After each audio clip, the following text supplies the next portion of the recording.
สบายดีทุกคนเข้าสู่ช่องของ Alex Trader เนาะเป็นช่องที่แบ่งปันแนวทางการเทรดโดยการที่เราเข้าเทรดโดยกระดานเทรดของ Binary Option เนาะเดี๋ยววันนี้เราจะมาแชร์วิธีการที่เราจะหาผลกำไรหรือจะหาเงินก่อนอื่นที่เราจะมีการที่จะกดออกออเดอร์แน่นอนเราต้องมีแผนการ เดี๋ยววันนี้ค่อยจะมาให้ทุกคนเบิ่งในตัวอย่างที่ค่อยจะเขียนให้ทุกคนเบิ่งเลยเนาะว่าเราควรมีวิธีการแบบใดที่จะเข้ามาเทรด ซึ่งงบประมาณการเทรดที่คอยเอามานี้ก็คืออยู่ที่$89เนาะซึ่งในจำนวนเหรียญที่คอยเอามาเนี่ย$89นี้แน่นอนเป้ากำไรที่ค่อยต้องการก็คือประมาณ20เหรียญให้มันตูประมาณ100ก็คือคอยจะหยุดเนาะแล้วการวิธีการวางแผนเนาะก็คือต้นทุน89เป้ากำไรคือ$20แล้วก็เป้าเสียของเขาคือเบิดทั้ง89เลยฉะนั้นวิธีการเดินเงินของเขาเขาควรมีวิธีการที่จะมาวางแผนแบบใดต่อซึ่งตัวนี้จะเป็นเป้ากำไรแล้วก็เป้าเสียของเขาก็คืออยู่2จุดนี้เดี๋ยวจะมาเขียนอีกก็คือการวิธีการ Money Management ออเดอร์แรกที่เขาจะเทรดเนาะซึ่งเป็นการออกออเดอร์ที่ค่อนข้างว่ามีความเสี่ยงสูงฉะนั้นคนใดที่จะเฮ็ดตามเนาะขอยแนะนำต้องรับความเสี่ยงในพอร์ตที่ตัวเองเอามาเทรดให้มันได้ซึ่งออเดอร์แรกที่ค่อยจะกดออกไปก็คือ$7กรณีที่ค่อยเสียไปใน$7นี้แน่นอนค่อยจะไปอยู่เพียง$12เท่านั้นจะบ่ได้คูณ2เนาะ$12กรณีที่ค่อยยังเสียอีก$12นี้ค่อยก็จะคูณเงินขึ้นไปต่อเนาะเพราะว่าณปัจจุบันเขาเสีย18ละแต่$19ละค่อยจะไปอยู่ประมาณ$25คือเขาจะคูณไปแบบนี้เนาะเรื่อยๆจนกว่าที่เราจะเบิดพอร์ต$89สำหรับการเล่นเงินซึ่งตัวเนี้ยค่อยได้คิดว่ามันจะได้ประมาณ4ออเดอร์ในการออกออเดอร์ของค่อยเนาะในงบ$89นี้ฉะนั้นคนใดที่มีงบประมาณนี้เนาะการลงมาบริหารหรือว่ามานี่มันสิเมนตามนี้เบิ่งเนาะหากว่ามันบ่ตอบโจทย์เนาะก็คือเปลี่ยนลดเป้าหมายลงมาเนาะคือจะดีที่สุดเดี๋ยวมาเบิ่งกันต่อซึ่งในเรื่องนี้เนาะค่อยก็จะได้ไปต่ออยู่ประมาณ40กว่าเหรียญเนาะ44เหรียญมาเบิ่งกันว่าในการเดินเงินหรือการ Money Management อยู่4ออเดอร์นี้เขาจะมีโอกาสในการสร้างกำไรนี้ฮอดประมาณออเดอร์ใดเนาะหากกรณีที่ค่อยเทรด3ออเดอร์ปุ๊บมีกำไรก็คือก็จะกลับมาเดินเงินเสมอเลยจะบ่ได้คูณเงินต่อเนาะตัวนี้จะเป็นถึงแผนการที่ค่อยได้วางก่อนที่จะออกออเดอร์ไปซึ่งในออเดอร์แรกเนาะเดี๋ยวเราถามแป๊บนึงโอเคเดี๋ยวเรามาต่อเนาะทุกคนเนาะซึ่งในการที่เราจะออกออเดอร์ไปแน่นอนเนาะเขาจะปรับมา$7เนาะซึ่งในการออกออเดอร์ทุกครั้งแม่นอยากให้ทุกคนเนี่ยรอดหาจังหวะเทรดให้มันได้เนาะบ่ควรที่จะเข้าเทรดโดยใส่อารมณ์เนาะ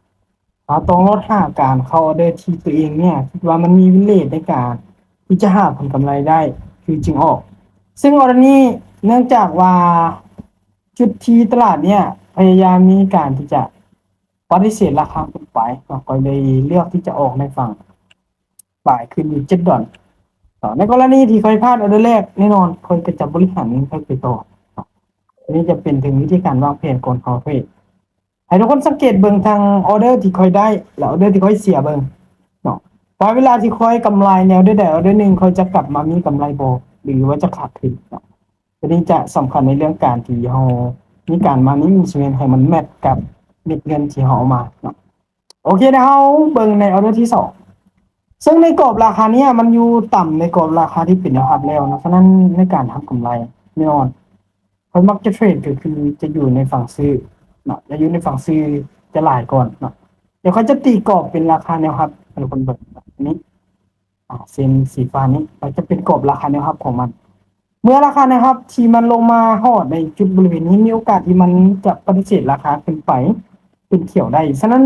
จุดนี้เขาจึงมองเห็นว่าโอกาสในการที่ทำกำไรนี้จะเป็นฝั่งซื้อหลายก่อนเดี๋ยวเบิ่งว่ามันจะดีขึ้นไปได้บ่2 1โอ้ดูว่าในราคาเนี่ยมันพยายามขึ้นไปแต่มันขึ้นไปบ่ได้นะคุณดูว่าเฮาเสียไป2เลย ตัวนี้จะเป็นถึงการมานี่มันชีวิตของเรามาเบิ่งว่าค่อยเสียประมาณ2หรือว่า3เลยค่อยจะสามารถที่จะกลับมามีกำไรได้บ่จากการคูณเงินที่ค่อยเทรดมาโอเคเดี๋ยวเรามาเบิ่งแนวด้วยที่3อันนี้ก็จะได้เดินไปอยู่สัก5 ดอลโอเคเป็นเดือนนี้จะขอบายขึ้นต่อซึ่งในจุดๆเนี้ยค่อยมักจะเทรดมองเห็นว่าโอกาสในการบายขึ้นจะมีเรทการชนะนี่สูง ว่าราคาตลาดณปัจจุบันนี้มันลงมาหาแนวรับนี้ถือว่าหลายพอสมควร ฉะนั้นมีโอกาสที่มันจะกลับโตขึ้นไปกลับโตขึ้นไปได้ ฉะนั้นคนใดที่เข้ามาเบิ่งคลิปวิดีโอนี้หรือว่าช่อง YouTube นี้ขออยากให้ทุกคนนี้ทำความเข้าใจกับการมานี่มิชเมนต์ให้มันหลายถึงแม้ว่าเขาจะพลาดหลายไม้หาว่าออเดอร์ใดออเดอร์หนึ่งที่เขาวินมาเขาก็สามารถที่จะเติบโตมีกำไรได้ทุกคนเห็นบ่จากพอร์ตที่ค่อยมีแต่$89ณปัจจุบันนี้บินแต่ออเดอร์เดียวออเดอร์สัก$5พอร์ตของค่อยก็เติบโตขึ้นอยู่97$94เลยคือว่าเขาเติบโตอยู่$5ในการทำกำไรฉะนั้นมันก็เป็นข้อดีของการที่เขามีระบบแผนการเทรดที่มันแน่นโอเคตอนนี้เขายังจะเลือกที่จะบ่ายต่อหากว่าคนใดที่ได้เข้ามาติดตามช่องที่ค่อยเฮ็ดที่ผ่านมาในคลิปก่อนหน้านี้จะเห็นว่าทุกๆคลิปที่ค่อยเฮ็ดไปส่วนหลายเขาจะเน้นย้ำก็คือในเรื่องการมานี่มิชเมนจะเป็นอันดับหนึ่งในเรื่องการที่เขาเข้ามาเทรดเนาะเพราะว่าอย่าง